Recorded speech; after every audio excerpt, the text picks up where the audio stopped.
Almost before we realized that we were no longer plebes, a big event came up, the summer cruise. We boarded Navy ships for a 12 weeks period. This provided us with the opportunity of substituting practice for theory and gave us a taste of life at sea. Some of us were assigned to aircraft carriers, thus were able to continue our study of naval aviation on the big flat tops.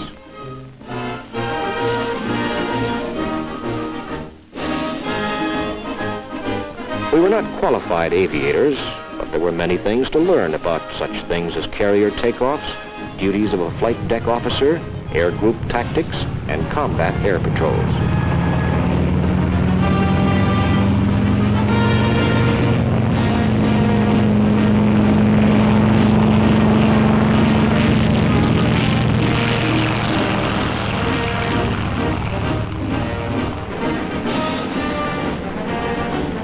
Fully as exciting as flying the Wild Blue Yonder in one of the Navy's crack dive bombers was the thrill of our first carrier deck landings.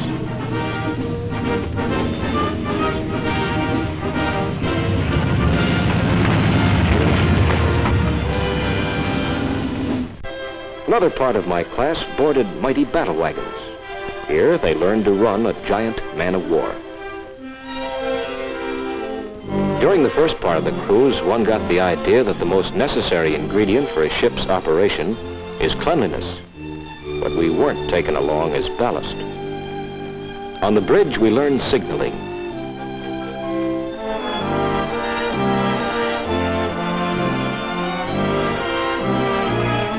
First-classmen received more advanced training, and the practice cruise constituted their initiation as junior officers aboard ship. Dealing with problems of navigation, engineering, maneuvers, they performed their duties on deck, the bridge, and in the engine room. In gunnery practice, we drilled in handling the guns, got acquainted with the ordnance setup, and went through the motions of loading 5-inch anti-aircraft batteries.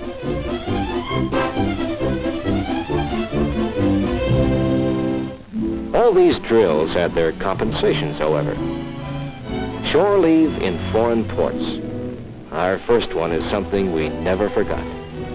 There were places to visit, things to see, foreign lands, strange people, languages. These served to broaden our viewpoint and improved our understanding of the world and its people.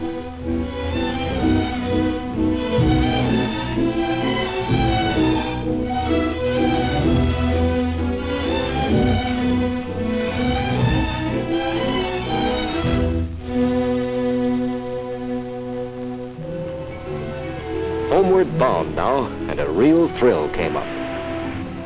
Fleet battle practice.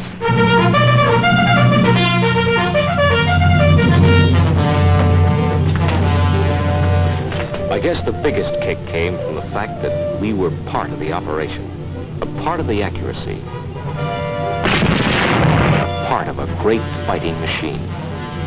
Former midshipmen used this training with good results in places like Sicily, Normandy, Iwo Jima, and Okinawa.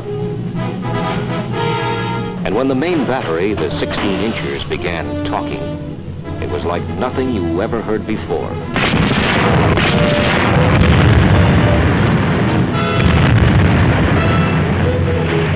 Returning, we fell in with a submarine out on a training cruise and watched other midshipmen take her down in a crash dive.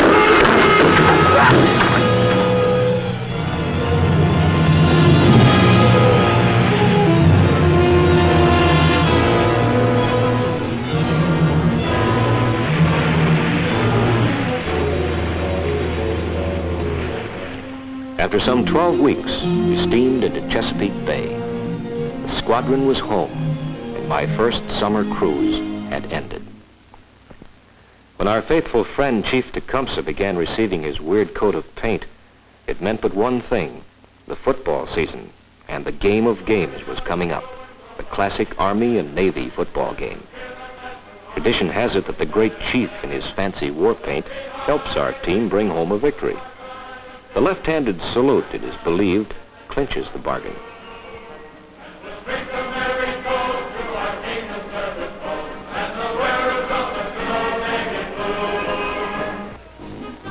This is Municipal Stadium in Philadelphia, and 102,000 football fans from all over these 48 states have gathered to witness the classic of the gridiron year, the annual Army-Navy game. 2,100 cadets and 2,700 midshipmen, friendly enemies today, are here to back their respective teams. Actually, the sport's heart of all America is here, from the #1 citizen of the nation, the President, to the ordinary football fan. Coach Earl Blake is presenting his noted Army gridiron machine, undefeated for 3 years, heralded as one of the finest football teams of all time. Captain Tom Hamilton, Navy coach, is sending his team to the field today, a 10-1 underdog, given only a fighting chance by its most loyal supporters, but depending on Navy fight to offset the odds. This is the game of games, and the one that will have sports fans talking for years to come. Now in this setting here in Philadelphia, let's take a look at some of the highlights of the most thrilling football game ever played, as Joe Steffi of Army kicks off to Navy, with Bob Schwefferman of Navy taking the ball on his own 5 and coming up to the 31 before he's stopped by the Army front wall. Navy out of the tee with the ball going out to Bobby Schwefferman, who is skirting his left end and makes a small gain before he is stopped by the Army line. Basinger back to punt for Navy, gets off a nice high long one that bounces on the 5-yard line, rolls into the end zone, and Army takes over on its own 20-yard line. Army on the first play of the ball game fumbles, and Newbold Smith of Navy comes in to recover for the blue and gold. Navy on the offense in a T formation. Basinger gives the ball out to Schwefferman, who goes over the right side of his line and makes a small gain before being stopped. Army takes over, and it's Blanchard coming up through the middle of the line, picking up 7 yards before he is stopped. Tucker back to pass, gets good protection, looks for a receiver and finds one, and Glenn Davis far down the field, who takes it over his shoulder and moves to the 13 before Pete Williams finally stops him, and Army moves towards Navy's goal. On the first play, it's Mr. Davis coming out in motion, with Tucker throwing him a short pass. Davis avoids 2 would-be tacklers, charges toward the end zone, and goes over for Army's first score of the game. Army leading 6-0. The Navy comes back and fighting. Pete Williams goes off to the right side, out toward the sidelines, is finally knocked out of bounds after he makes a sizable gain for Navy. In a shift, single wing to the right. Ball goes back to Pete Williams, who starts out toward the right side, cuts back, goes over his own right tackle, and picks up 7 yards before he is hit hard by the Army secondary. Basinger back this time to pass, looks for a receiver, finds one, and Captain Lee Bramlett takes the ball and moves to the 2-yard line before he's hit from behind.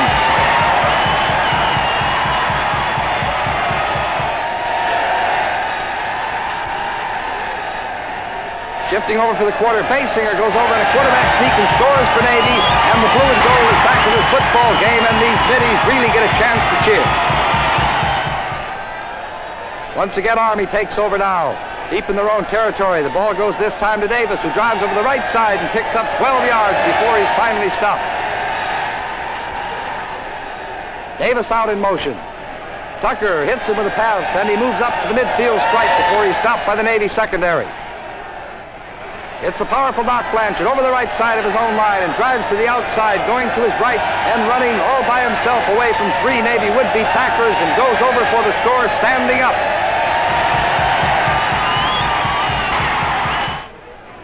Navy takes over once again. Basinger throws out this time to Schwefferman, who comes up the left side of Navy's line and goes to the 24. Army takes over, however, and Davis, behind perfect protection, throws a long pass to Doc Blanchard, who takes it in the end zone for Army's 3rd score, and they lead 21-6. Navy still fighting at halftime as Pete Williams tries to gain, but Army stops him, and that's the way they stand at halftime. The nation's #1 citizen, President Harry Truman, prepares now to leave the Navy side of the field, escorted by high Navy officials, and to go across the field to meet with the Army. In the usual tradition, the Commander-in-Chief of both the Army and the Navy splits his time at the football game, sitting first with the host team and then with the visitors. Now we're in the second half of that football game at Philadelphia. Jim Carrington of Navy kicks off a high long one that's taken down there by Rip Rowan of Army, who comes up past the 30 and finally gets to the 40 before he's stopped in there. On a direct pass back to Glenn Davis, he throws one to Barney Poole, it's good for 8 yards. Davis forced to kick, punts one that goes out of bounds, and Navy will take over on its own 20-yard line. Basinger flips out to Pete Williams, who goes out around his own right end and finally picks up 13 yards before he is brought down by the Army secondary. Basinger fakes the handoff this time, keeps the ball himself, drives up through the right tackle slot where he is hit from behind.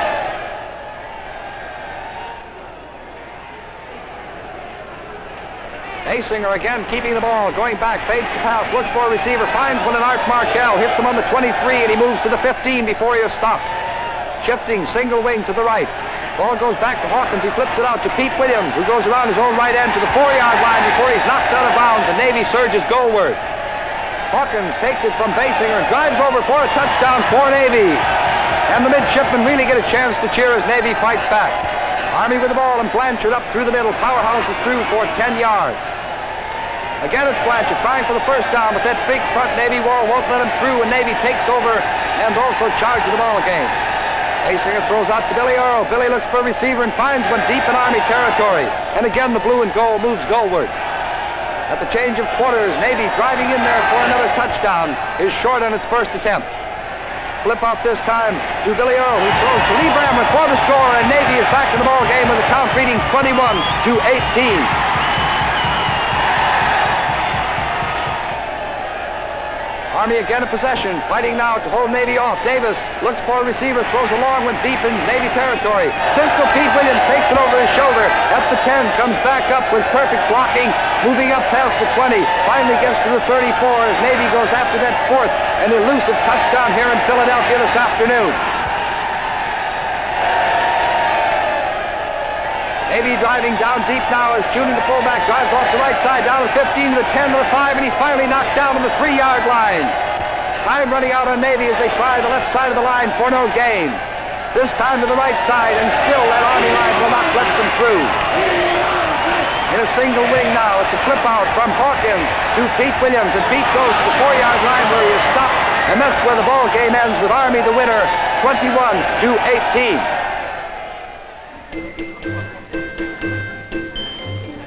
The Christmas season brought another round of dances, or hops as we call them at the Academy, and other social events, ending up with a great Christmas ball, and then leave to visit our homes.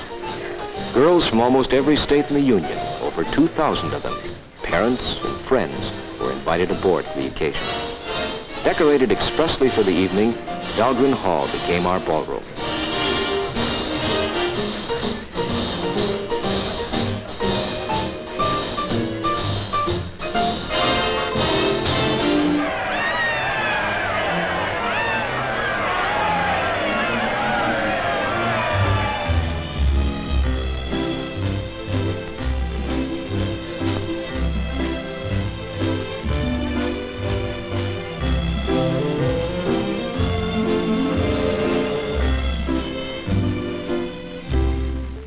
Then came June week, and those traditionally pleasant things associated with the final week at the Academy. First, there was the ring dance held in stately Memorial Hall. Here, the one and only dipped our class ring into a binnacle containing waters flown to the Academy from the 7 seas. Seas that we would soon find ourselves upon.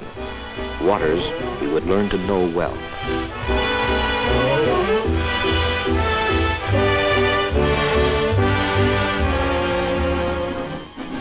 Next, on the lush green expanse of Warden Field, came the Parade of Parades, and the last one for my graduating class. The Academy Band, out in full strength, and our own bugle corps, the famous Hellcats, trooped the line.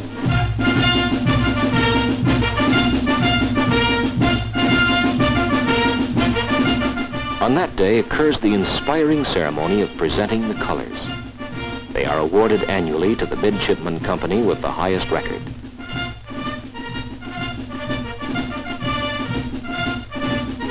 The winning company comes forward. The color girl, accompanied by the superintendent of the Naval Academy, walked out on the field. The stage was set.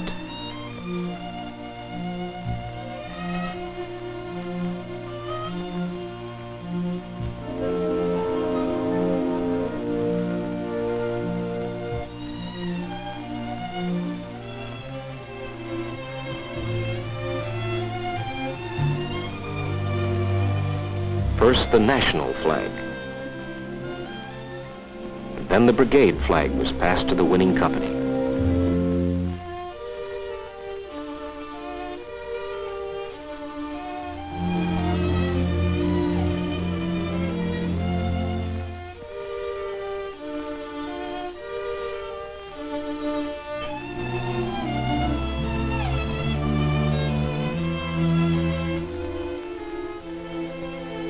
Kiss is the traditional reward for the winning company commander, and 3 cheers for the company.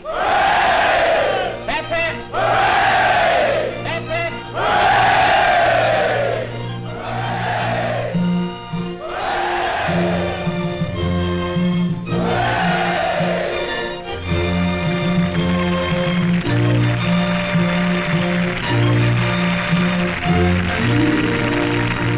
it! The day ended and the evening began. In historic Dahlgren Hall, we foregathered with our girls, sweethearts, and frequently they were brides-to-be for the June week farewell ball. Our days at Crabtown, as Annapolis is affectionately known, were drawing to a close.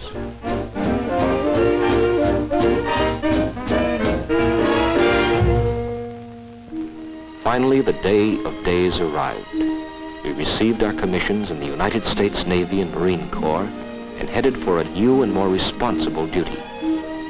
To protect our country on the seas, beneath the seas, in the skies, and on every beachhead of democracy. To represent our country in every port of call. Our motto, to do the duty that lies nearest us.